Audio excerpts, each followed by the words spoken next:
कभी कभी ऐसा होता है कि किसी मुश्किल सवाल से जूझते हुए हम घंटों अटके रहते हैं और फिर अचानक शायद चाय बनाते हुए या टहलते हुए दिमाग में जवाब कौन जाता है ना।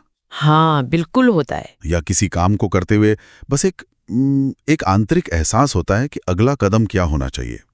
हम इसे अंतर्ज्ञान या गट फीलिंग कहते हैं, पर ये आती कहाँ से है? आज हम इसी से जुड़े एक बहुत ही दिलचस्प विचार की गहराई में उतरेंगे, जिसका जिक्र हमें मिली स्रोत सामग्री में है। इस विचार का नाम है डार्क नॉलेज। Dark knowledge? हाँ, एक शोध पत्र में इसे दिमाग का मूक शिक्षक यानी साइलेंट टीचर कहा गया है। ये सिर्फ कोई किताबी थ्योरी नहीं है, बल्कि ये सीखने और सोचने के हमारे पूरे तरीके पर सवाल उठाती है। बिल्कुल। और सबसे दिलचस्प बात यह है कि ये कोई रहस्यमयी या जादुई शक्ति नहीं है। अच्छा। हाँ, ये सीखने के एक ऐसे तरीके के बारे में जो हमारी सचेत सोच से परे, पर्दे के पीछे काम करता है। ये वो ज्ञान है जो हमारे दिमाग के उन हिस्सों में बनता है जो शारीरिक गतिविधियों, हरकतों और स्थानिक समझ को नियंत्रित करते हैं। तो आज की हमारी चर्चा का मकसद है इस डार्क नॉलेज और उस ज्ञान के बीच के फर्क को समझना, जो हम आमतौर पर किताबों और लेक्चर से सीखते हैं। तो चलिए इसकी परतें खोलते हैं। हम समझेंगे कि डार्क नॉलेज और वाइट नॉलेज क्या है, और ये सिर्फ फैंसी शब्द है या इनका कोई असली मतलब है। सही है। हम जाइड एनर्जी और ब्रेन पेज मॉड्यूल जैसे कुछ नए और अनोखे विचारों को जानेंगे और देखेंगे कि ये सब गणित जैसे जटिल विषयों को सीखने के तरीके को कैसे बदल सकता है। बिल्कुल। ठीक है, तो इसे समझने की कोशिश करते हैं। स्रोत में दो तरह के ज्ञान का जिक्र है, व्हाइट नॉलेज और डार्क नॉलेज। सबसे पहले, ये व्हाइट नॉलेज क्या है?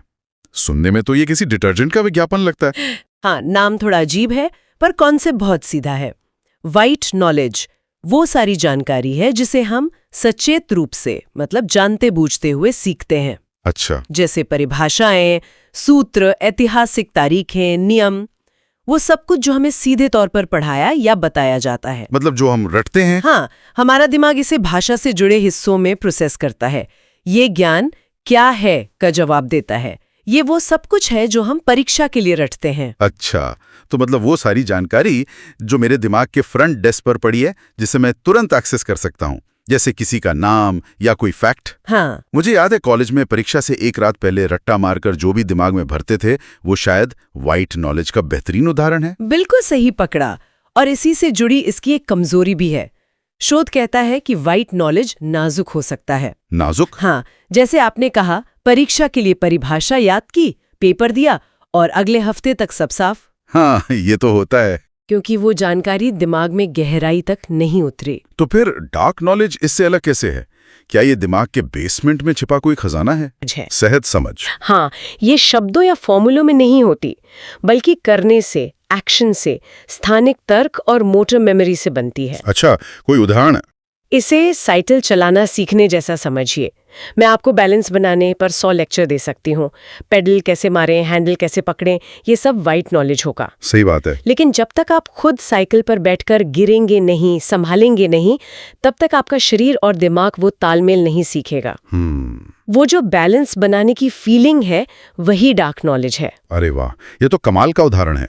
मतलब एक गिटारिस्ट को सोचना नहीं पड़ता कि कौन सा कॉर्ड कैसे पकड़ना है। बिल्कुल। उसकी उंगलियां अपने आप सही जगह पहुंच जाती हैं। या एक अनुभवी ड्राइवर को ट्रैफिक में ये सोचना नहीं पड़ता कि कब क्लच दबाना है। वो बस हो जाता है। हाँ, वो बस हो जाता है।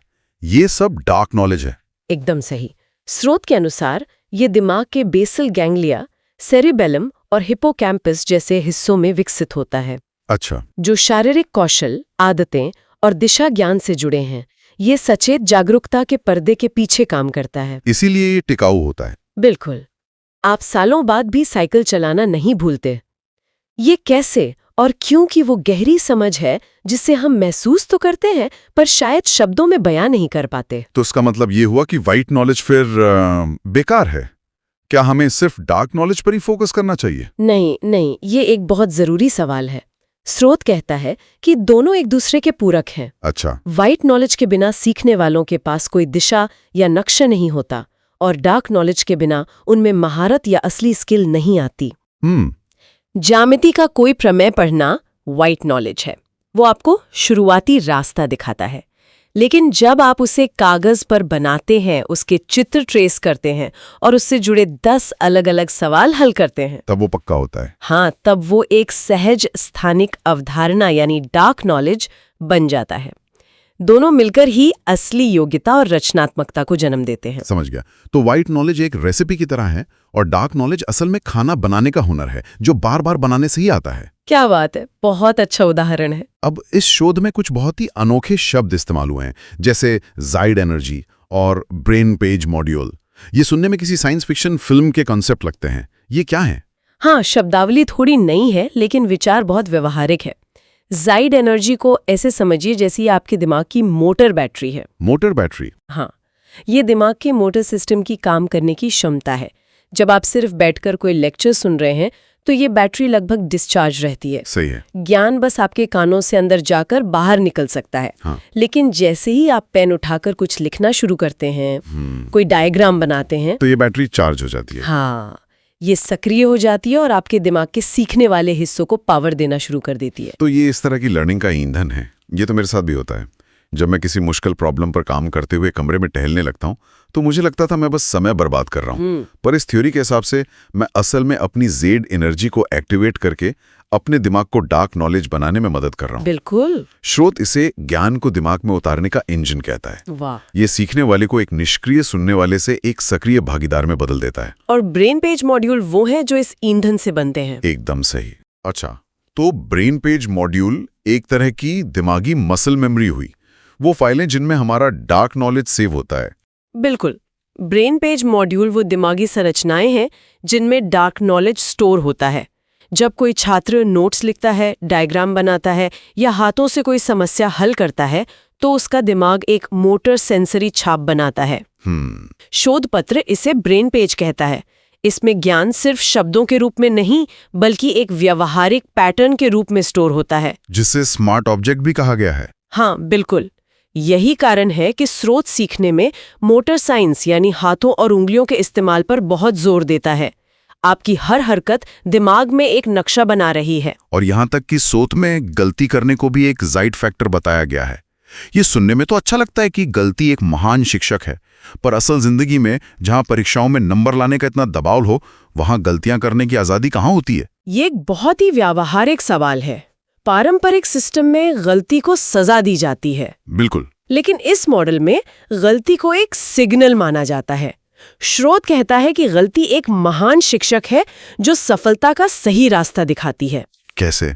जब कोई गलती करता है तो उसका ध्यान तुरंत उस समस्या पे खिंच जाता है।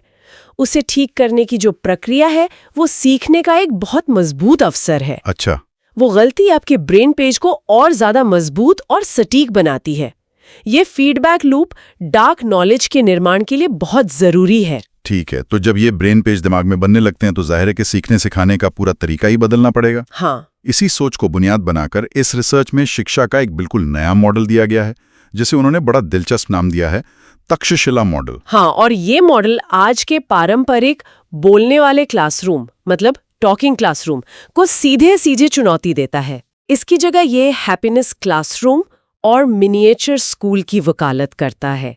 यहाँ मुख्य उद्देश्य ज्ञान देना नहीं बल्कि ज्ञान को दिमाग में उतारने की एक प्रणाली बनाना है। हैप्पीनेस क्लासरूम, ये सुनने में बहुत अच्छा लगता है, पर असल में ये दिखता कैसा होगा? क्या वहाँ सब बस खुश रहते हैं और पढ़ते नहीं? नहीं, ऐसा नहीं है। हैप्पीनेस यहाँ जुड़ाव और सक्रिय भागीदारी से आती है। कल्पना कीजिए एक ऐसे क्लासरूम की जहाँ शांति से बैठे बच्चे एक टीचर को नहीं सुन रहे बल्कि छोटे छोटे ग्रुप्स में बटे हुए हैं। कहीं कुछ बच्चे मिलकर एक मॉडल बना रहे हैं, कहीं कोई व्हाइट बोर्ड पर डायग्राम बनाकर एक दूसरे को समझा रहा है। तो क्लास में एक हल्की बज या गहमा गहमी है। हाँ, जो निष्क्रियता की नहीं बल्कि खोज की आवाज है। यहाँ शिक्षार्थी निष्क्रिय श्रोता नहीं बल्कि सक्रिय निर्माता है। और मैंने पढ़ा कि इसमें पहले से प्रशिक्षित शिक्षार्थी छोटे शिक्षक या मिनिएचर टीचर्स के रूप में काम करते हैं। ये तो काफी अलग सोच है। मतलब बच्चे ही बच्चों को पढ़ा रहे हैं। क्या ये सच में काम करता है? आपको एक प्रशिक्षित अनुभवी शिक्षक की जरूरत नहीं है। शिक्षक की भूमिका यहाँ बदल जाती है। वो सेज ऑन द स्टेज नहीं बल्कि गाइड ऑन द साइड बन जाता है। अच्छा। और ये पेयर टू पेयर सिस्टम जहाँ एक छात्र दूसरे को सिखाता है बेहद शक्तिशाली है। पहली बात, सिखाने से बेहतर सीखने का कोई तरीका नहीं है। सही बात है। जब एक छोटा शिक्षक किसी कॉन्सेप्ट को दूसरे को समझाने की कोशिश करता है तो उसका अपना डार्क नॉलेज और भी मजबूत होता है। अच्छा। और दूसरी बात, बच्चे अक्सर अपने साथियों से सीखने में कम हिचकिचाते हैं, माहौल कम डरावना होता है। तो जोर शिक्षक द्वारा जानकारी देने पर नहीं है? नहीं, जोर शिक्षार्थियों द्वारा खुद अपने ब्रेन पेज बनाकर ज्ञान को ट्रांसफर करने पर होता है। लेकिन क्या इस मॉडल को हमारे जैसे बड़े और मानकीकृत शिक्षा सिस्टम में लागू करना संभव है, जहां सिलेबस पूरा करने और परीक्षा में नंबर लाने पर इतना जोर हो? ये इसकी सबसे बड़ी चुनौती है। इस मॉडल में मूल्यांकन का तरीका भी बदलना होगा।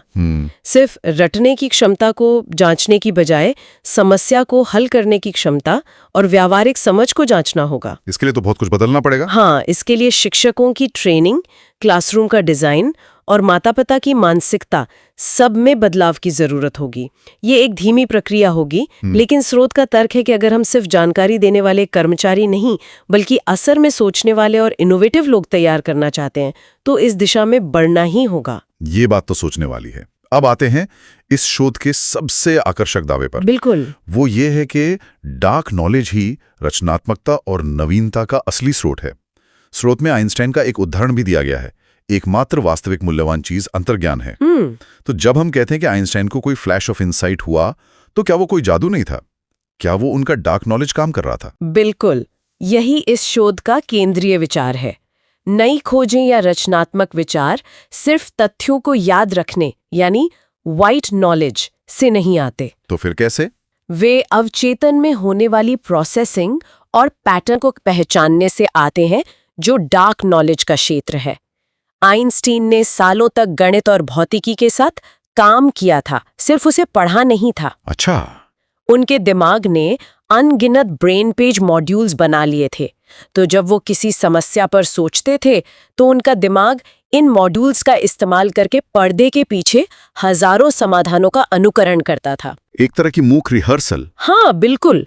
और फिर सही समाधान एक सहज ज्ञान की तरह सतह पर आ जाता था, जिसे वो महसूस कर सकते थे। शोध में एक बहुत ही उत्तेजक लाइन है, सोचने में समय बर्बाद न करें, बस काम शुरू कर दें और आपके दिमाग का पहले से बना जाइट पेज अपने आप समाधान का रास्ता दिखा देगा।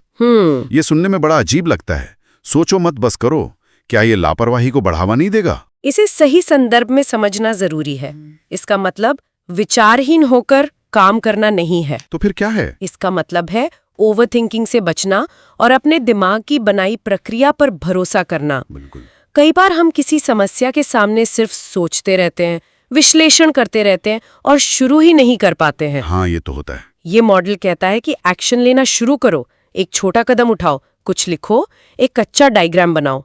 ऐसा करने से आपकी जाइड एनर्जी सक्रिय होगी और पहले से बने हुए ब्रेन पेज काम पर लग जाएंगे। बिल्कुल, और रास्ता अपने आप निकलने लगेगा। तो ये बताता है कि हमारा अंतर्ज्ञान कोई आकस्मिक या रहस्यमयी घटना नहीं है। नहीं, बल्कि ये एक अत्यधिक संगठित मोटर चालित प्रक्रिया है जो हमारी सचेत जागरूकता के नीचे लगातार काम कर रही है। एकदम सही। ये उन सभी सक्रिय कार्यों का परिणाम है जो हमने पहले किए हैं। हाँ, ये अंतर्ज्ञान को रहस्य के दायरे से निकालकर विज्ञान के दायरे में लाता है।